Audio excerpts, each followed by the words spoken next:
Have you ever achieved something you worked incredibly hard for, only to feel like it still wasn't enough? Maybe you got the job. Maybe you passed the exam. Maybe someone finally noticed your effort. Maybe you reached a goal you once prayed for, but instead of feeling proud, you immediately started thinking, I could have done better. Someone else is still ahead of me. What if I lose everything? And somehow, no matter what you accomplish, you still feel like you're falling behind. Here's the uncomfortable truth. The reason you don't feel good enough may have very little to do with your actual worth. It may be because you've trained yourself to believe that your worth must constantly be proven. And today, we're going to break down exactly why that happens and how to escape it. From a young age, many of us learn that achievement equals worth. Get good grades, you're smart. Win, you're successful. Make money, you're valuable. Look attractive, you're desirable. Get attention, you're important. But there's a dangerous problem with this. Eventually, you stop saying, I did something good, and start saying, I am only good when I do something impressive. There's a huge difference. If your identity depends on achievement, every failure becomes a threat to who you are. You don't simply think, I failed. You think, maybe I'm a failure. And that's where the pain begins. Because if your worth depends on winning, then losing doesn't just hurt your ego. It attacks your identity. Social media has made this even worse. You open Instagram or TikTok and see someone your age driving a luxury car. Someone is traveling. Someone has a successful business. Someone looks physically perfect. Someone is in a relationship. Someone seems to have everything figured out. And suddenly you look at your own life and think, what am I doing wrong? But remember something. You're comparing your entire life to a carefully selected portion of someone else's. You don't see their doubts. You don't see their failures. You don't see their debt. You don't see their lonely nights. You don't see the opportunities they missed. You don't see the battles they're fighting privately. You only see the result they decided to show you. And then you use that tiny window into their life to judge your entire existence. That's not a fair comparison. This is one of the biggest reasons people never feel satisfied. You tell yourself, I'll finally feel good enough when I make more money. Then you make more money. But now you want even more. I'll feel good enough when I get in better shape. You reach your goal. Then you find another flaw. I'll feel good enough when I get into a relationship. You get into one. Then you worry that your partner might leave. I'll feel successful when people respect me. People start respecting you. But now you're terrified of losing their respect. Do you see the pattern? The finish line keeps moving. And if you don't recognize what's happening, you can spend your entire life running toward a destination that keeps moving further away. Deep down, some people are constantly trying to prove that they're worthy of love. They become the funny one, the successful one, the helpful one, the strong one, the person who never says no.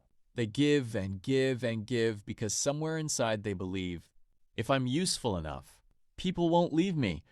But there's a painful problem with that mindset. You can spend your entire life performing for acceptance. And eventually, you don't even know who you are without the performance. You become exhausted because you're not living. You're auditioning. And no matter how good your performance becomes, there's always another person to impress. Sometimes the voice telling you that you're not good enough isn't really your voice. It may be something you learned years ago. Maybe someone constantly criticized you. Maybe you were compared to other people. Maybe your mistakes were punished harshly. Maybe you were ignored unless you achieved something. Maybe you simply grew up believing that everyone else was better than you. Eventually, those experiences become an internal voice. And years later, nobody has to criticize you. You criticize yourself. You become your own judge. You make one mistake and immediately hear, see, you're not good enough. But here's something important. A thought isn't automatically a fact just because you've had it for years. You can question it. You can challenge it. You can replace it. Here's the question that can completely change your perspective. Instead of constantly asking, am I good enough? Ask, am I becoming the person I want to become? That's a much healthier question. Because good enough is vague. Good enough for whom? According to whose standards? Compared to who? But personal growth is measurable. Are you more disciplined than you were last year? Are you more courageous? Are you learning? Are you keeping promises to yourself? Are you becoming more honest? Are you treating people better? Are you becoming stronger mentally? Those are questions you can actually control. And that's where your power returns.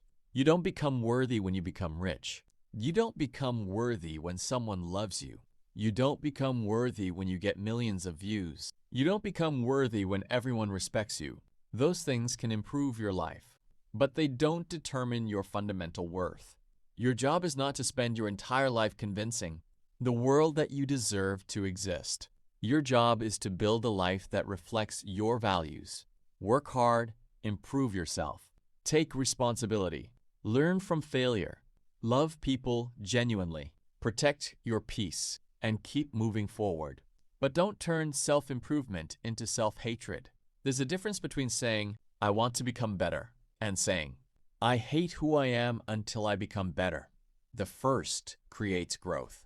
The second creates misery. The ancient Stoics understood something that modern society often forgets. You cannot control whether everyone admires you. You cannot control how successful someone else becomes. You cannot control whether people approve of you. You cannot control yesterday. You cannot control the future. But you can control your actions today.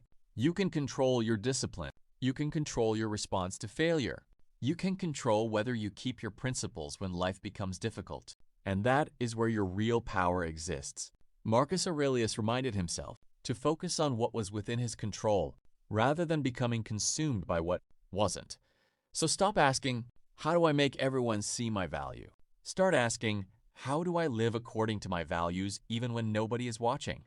Because that's strength. When you don't need applause to continue, when you don't need validation to believe in yourself, when you don't need comparison to feel valuable, when you can lose without believing you're worthless, and when you can succeed without believing you're superior. That's freedom. So if you've been feeling like you're not good enough lately, remember this: you don't have to become someone else to deserve respect.